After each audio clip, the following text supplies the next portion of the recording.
In a quiet kingdom, nestled between rolling hills and sparkling rivers, there lived a princess named Psyche. From the moment she opened her eyes to the world, she was unlike anyone else. Her skin shone with a gentle glow, her eyes held a depth that seemed to touch the soul, and her hair flowed like the night sky. Yet it was not only her physical beauty that set her apart. There was a kindness and warmth in her heart, a gentle curiosity about the world, and a courage that others seldom noticed. People who met Psyche felt a strange mix of awe and comfort, as though they had encountered someone both extraordinary and familiar at the same time. Psyche grew under the loving care of her parents, the king and queen, who admired her for her gentle nature and intelligence as much as for her beauty. She spent her days reading, wandering the gardens, and speaking with the villagers, who adored her. Every day they whispered among themselves, "She is more than a princess. She is a gift from the gods." Yet while Psyche lived in peace, her very beauty, as innocent as it was, would soon spark envy that reached the heavens. Aphrodite, the goddess of love and beauty, noticed a troubling trend among mortals. Wherever Psyche went, crowds gathered, not to pray to Aphrodite, as they should, but to admire Psyche herself. The goddess watched, first with curiosity, then with irritation, and finally with a growing sense of anger. For a goddess whose power rested on love and desire, it was unbearable to see mortals forgetting her in favor of a mere human. The whispers of "the most beautiful mortal" reached Aphrodite's ears, and her envy became a storm brewing in her heart. Determined to remind mortals of her place, Aphrodite devised a plan. She summoned her son, Eros, the god of love, known for his power to make hearts yearn, burn, and desire. "Eros," she said, her voice sharp yet controlled, "I have a task for you. There is a mortal girl named Psyche. Her beauty has grown too great, and she must be reminded of her place. Make her fall in love with the most despicable creature imaginable, so that she suffers as mortals should." Eros, playful and mischievous by nature, accepted the command with a small, knowing smile, though he did not yet realize how fate would twist his own heart in the process. Meanwhile, Psyche's fame had spread far and wide. People traveled from distant lands just to see her. They left offerings at her father's palace, not for the king or queen, but simply to honor the young princess. Psyche herself was unaware of the stir she caused. She was curious about people, always eager to listen to their stories, share in their joys and sorrows, and help when she could. Her heart was pure, untouched by pride, which only made her beauty shine brighter in the eyes of those who observed her. Yet with fame came challenges. Many admired her, but some envied her. Some whispered, "No mortal should be so beautiful. It is unnatural." Psyche, however, remained unaware of the danger that approached from the realm of gods. The humans around her continued to celebrate her, unknowingly igniting Aphrodite's anger further. The goddess, simmering with jealousy, ordered that Psyche be led to a mountain peak, alone, and that she would meet her future husband there. But there was a cruel twist. He would be a monstrous creature, terrible in appearance, as Aphrodite had decreed, so that Psyche's fate would bring sorrow and fear. Psyche's parents, though filled with worry, could not prevent the decree. Messengers from the gods appeared, their words as stern and immovable as stone. Psyche must be taken to the mountain, as her destiny demanded. Though their parents begged and pleaded, they knew that mortal pleas held little power against divine will. Psyche, unaware of the deeper danger, accepted her path with quiet courage, trusting in the love of her family and the kindness that had guided her life. On the appointed day, Psyche was led up the winding paths of the mountain. The air grew colder, the sky dimmer, and the wind whispered through the rocks as though it carried secrets of the gods themselves. Psyche's heart trembled, not from fear, but from a sense of awe. She felt as though she was crossing from the world she knew into a realm of mystery and magic, where unseen eyes watched her every step. She clutched her cloak around her and whispered a soft prayer, not to Aphrodite, but to some unseen protector, some force that might guide her safely through what lay ahead. At the summit, Psyche found a valley bathed in golden light, yet empty and quiet. She looked around, searching for the monstrous creature she was told to expect. Instead, she felt only a profound stillness. The gods, it seemed, had led her to a place beyond human eyes, a threshold between fear and wonder. As she stood there, a voice, soft and gentle, spoke from the shadows. "Do not fear, Psyche." Though no figure appeared, the words carried warmth and tenderness, touching her heart in a way she could not explain. And so the stage was set. Psyche, the mortal of unmatched beauty, was poised between divine envy and her unknown destiny. The winds carried the promise of love, danger, and trials yet to come, whispering of a story that would challenge the heart, test the soul, and reveal the power of courage, trust, and longing. Little did Psyche know, the unseen presence that spoke to her was already entwined with her fate, a fate that would change both her life and the world of gods forever. After Psyche reached the mountaintop, a sudden golden light seemed to flow from the rocks themselves. Before her eyes, the wind shifted, carrying whispers of music so delicate it seemed to rise from the earth. Trees shimmered as if touched by sunlight, even though the sky above was pale. From the golden mist ahead, a palace appeared, unlike any building Psyche had ever seen. Its walls gleamed with pearl and crystal. Its towers spiraled like the tendrils of a dream, and soft light shone from every window. She could feel warmth and safety emanating from it, though she had no idea who or what might dwell within.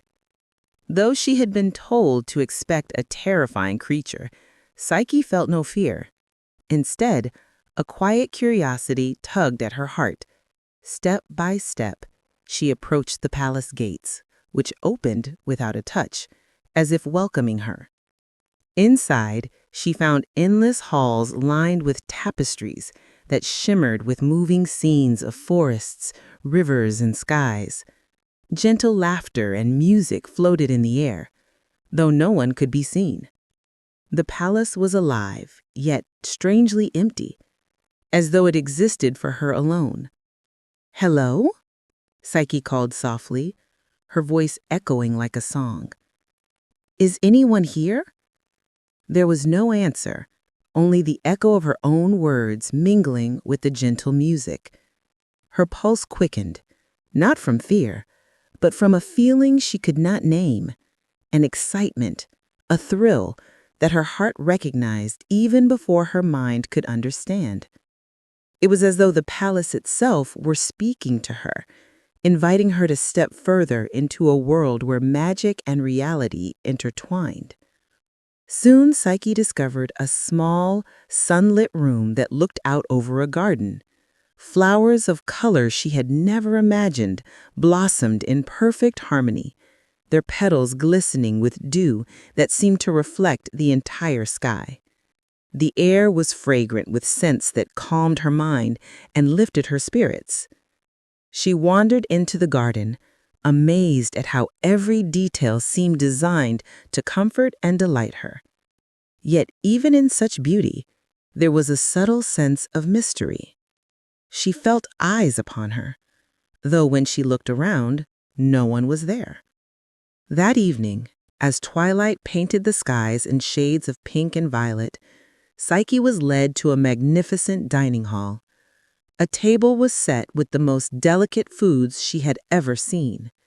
Fruit that glimmered like gemstones, bread that seemed warm with magic, and wine that smelled faintly of flowers. Though no one served her, the dishes moved toward her as if by invisible hands. Psyche ate, marveling at the wonder around her. She felt safe, yet she could not shake the sense that she was being watched. And in truth, she was. A presence lingered in the shadows, unseen, yet full of quiet intensity and deep emotion. The presence belonged to Eros, the god of love, sent by Aphrodite with the cruel task of making Psyche fall in love with a monstrous being.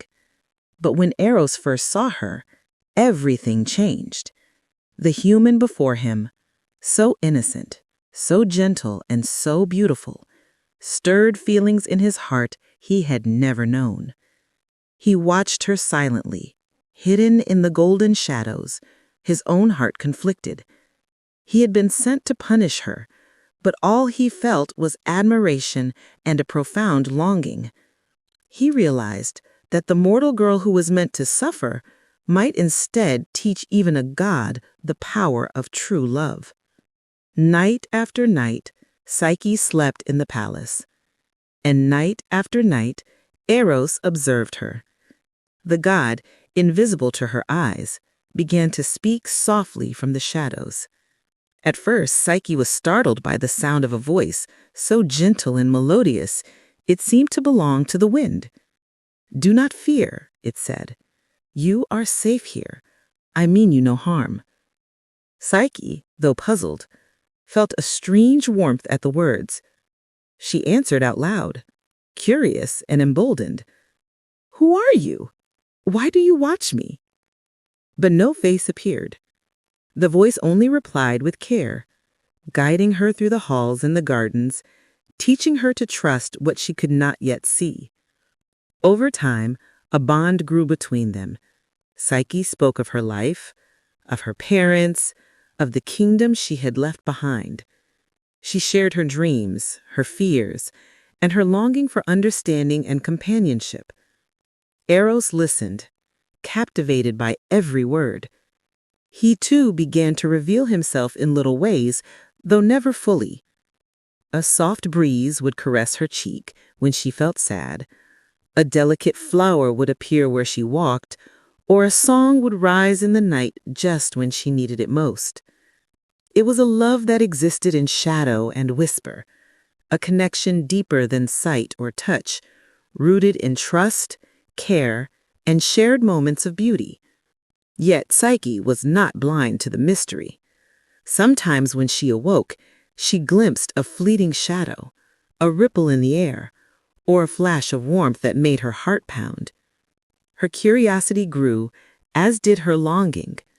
She wished to know the one who watched over her, to see the face of the gentle voice that had become her guide, her comfort, and her unseen companion. But Eros, bound by the invisible rules that Aphrodite had set, and by his own fear of divine punishment, remained hidden. Each day brought love and joy, yet also the tension of separation, of longing that could not be fulfilled. In this palace of wonders, Psyche's heart began to waken in ways she had never imagined.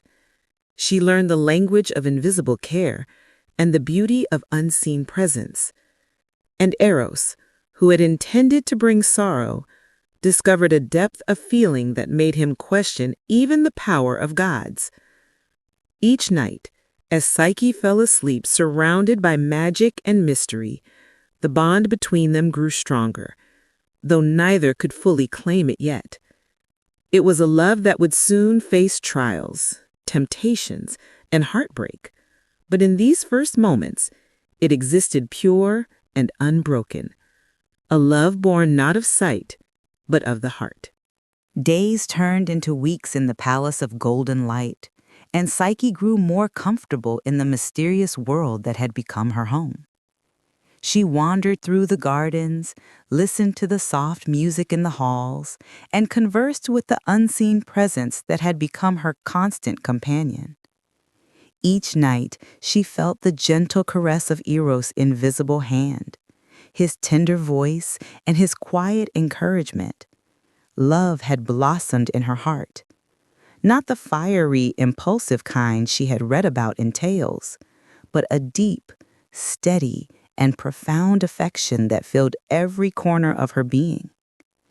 Yet even as her heart swelled with love, a whisper of doubt and curiosity began to grow.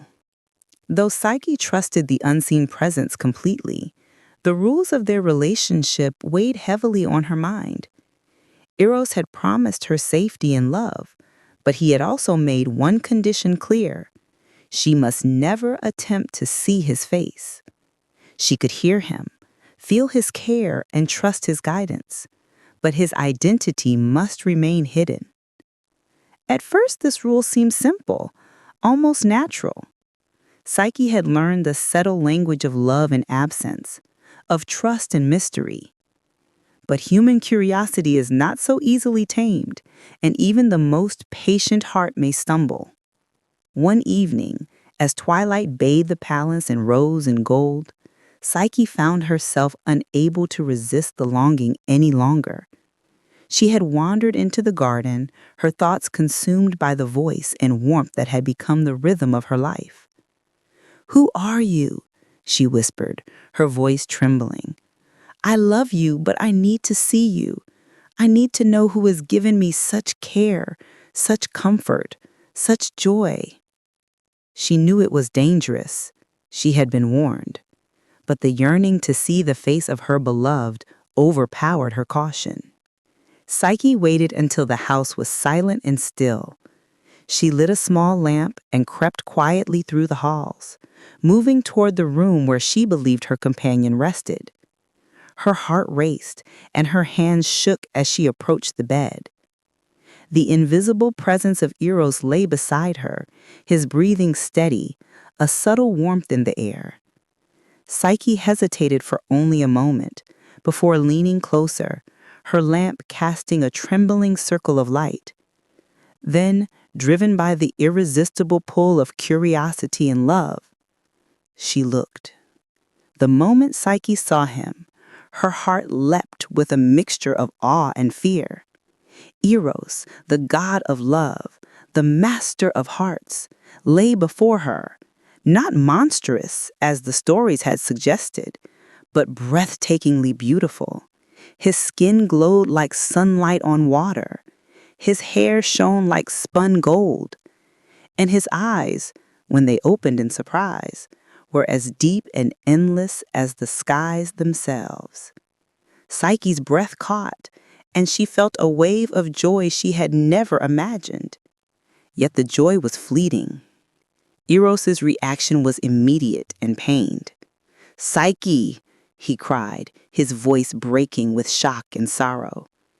The gentle, invisible presence that had comforted her was gone, replaced by the god's radiant form, which could now be seen, but could no longer remain near her. Psyche reached out instinctively, but Eros recoiled, his expression torn between love and anguish. "You have broken the trust I gave you. It was the only thing keeping us together. And now, I must leave." Psyche's heart shattered. She fell to her knees, tears streaming down her cheeks. I only wanted to see you. I love you. How could I have done wrong if all I felt was love?" she cried, her voice echoing through the empty halls. But love, though powerful, cannot bend the rules of God so easily. Eros, heartbroken, vanished in a flash of light, leaving Psyche alone in the palace, surrounded by beauty, yet consumed by despair.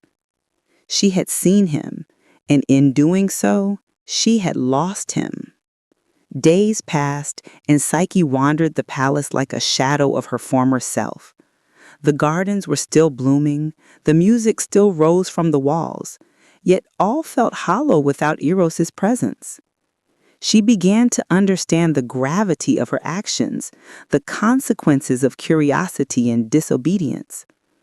But sorrow alone cannot endure. One must act. Psyche resolved to win back the love she had lost, no matter the trials that lay ahead. Word of Psyche's breach of trust traveled swiftly through the divine realms. Aphrodite, enraged that her scheme had been twisted into something beautiful rather than cruel, appeared before Psyche. Her voice, sharp and commanding, left no room for argument. "You have dared to defy the rules set by the gods. Now you must prove yourself worthy of love. You will undertake a series of trials, each more difficult than the last. Fail, and you shall know the pain that mortals and gods alike endure when trust is broken." Psyche, though trembling, did not waver. Her heart burned with longing, and her courage rose to meet the challenge. She knew these trials would test not only her body, but her spirit, mind, and very heart. She would face impossible tasks, confront dangers both visible and invisible, and endure suffering that might break others. Yet she also understood that love, the true love she felt for Eros, was worth every trial, every danger, every moment of despair. The first task set by Aphrodite was daunting. Psyche was sent to sort a massive heap of seeds, wheat, barley, millet, and lentils all jumbled together. The task was impossible for a human alone.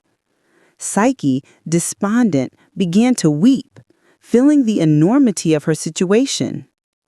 But then, unseen hands, whether the magic of the palace, the creatures of the earth, or the quiet intervention of Eros himself, moved to help her. The seeds began to separate, each into its proper place, until the task was completed by morning. Psyche realized that love, courage, and faith could summon aid even when the odds seemed insurmountable. One by one, Aphrodite's trials followed. Fetching water from a river guarded by dangerous creatures, retrieving golden wool from wild sheep, and entering a hidden underworld to gather a box of beauty from Persephone. Each task tested Psyche's strength, wisdom, and resilience. Though many moments brought despair, she never gave up, driven by the memory of the love she had glimpsed and the hope that she might reunite with Eros.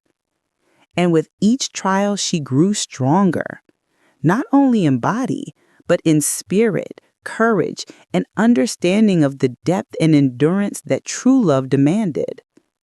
Through heartbreak and trial, Psyche learned a truth as powerful as the gods themselves. Love is not simply the joy of being together. It is also the courage to endure, the willingness to trust, and the strength to face trials for the one you hold dear. Though she had faltered, she had also grown, preparing herself for the day when love might finally be hers again. The trials imposed upon Psyche were unlike anything she had ever imagined. Each task tested not only her body, but the very essence of her heart. Yet with every challenge, she discovered a strength she had never known existed.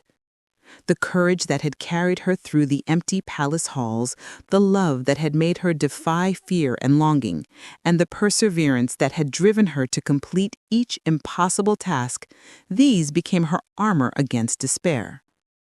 Though the weight of the world seemed upon her shoulders, Psyche never wavered, for she knew that the ultimate reward, her reunion with Eros, was worth every step. After countless trials, Psyche faced her final task, a journey to the underworld to retrieve a box of beauty from Persephone herself, the queen of the realm of the dead. Aphrodite had designed the task so that even the bravest mortal might fail. The path was dark and treacherous, lined with shadows that whispered fears, temptations, and doubts. But Psyche's heart burned with determination. She walked forward, remembering the invisible hands that had helped her before, the strength she had gathered in every previous trial, and the memory of Eros's tender voice, which had never left her heart. In the underworld, Psyche navigated labyrinths of darkness and rivers that seemed endless.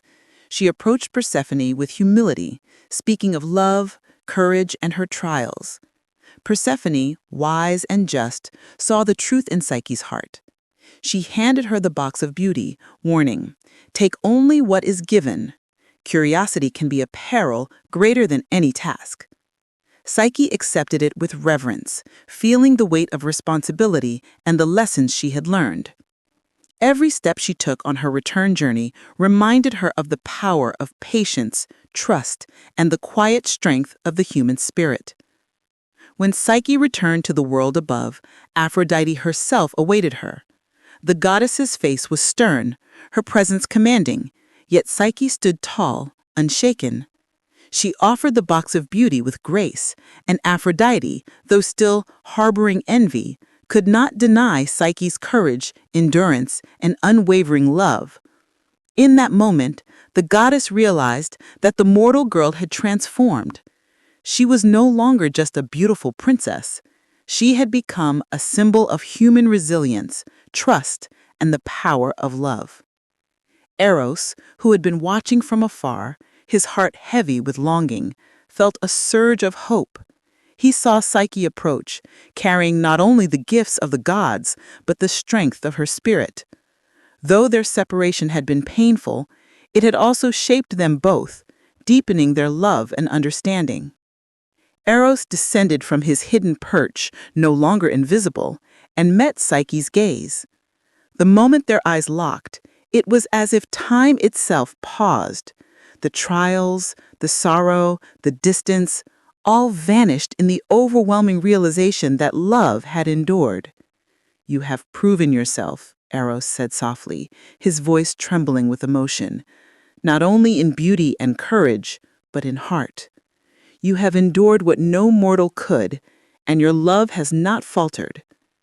Psyche, tears of joy glistening in her eyes, stepped closer. "I have always loved you," she whispered. "Even in the darkness, even in fear, my heart never forgot." Their reunion was quiet, yet profound. They embraced not in haste or impulsive joy, but with the weight of every trial, every longing, and every moment of separation. The love that had grown in shadow, whispered in the silent halls of a mysterious palace, and strengthened through divine trials, now bloomed fully in the light of truth. They did not need words to understand one another. Their hearts, intertwined through courage and trust, spoke more powerfully than any language. Aphrodite, witnessing this moment, felt a shift in her own heart. The envy that had driven her schemes began to fade, replaced by an understanding she had not expected. Love, when true and tested, could transcend even divine intentions. With a gesture both grand and final, she granted Psyche immortality, allowing her to live alongside Eros, not as a mortal, subject to time and frailty, but as an eternal partner in love and life. Psyche, once bound by human limits, was now free to exist in the realm of the gods, her spirit forever intertwined with the god who had once watched her from the shadows. Their days together became a celebration of life, love, and harmony. Psyche and Eros wandered the gardens of the palace, laughed beneath the golden sunlight, and spoke for hours in voices soft and melodic, recounting the journey that had brought them together. They learned from one another, not as teacher and pupil, but as equals, partners whose love was forged through trials, strengthened by trust, and made eternal by courage. The story of Psyche and Eros spread beyond the palace, beyond the realms of gods and mortals. It became a tale of hope, illustrating that love, when nurtured with patience, honesty, and courage, could overcome envy, trials, and separation. Mortals who heard the story felt inspired, believing that even in the darkest moments, love could endure, guide, and transform.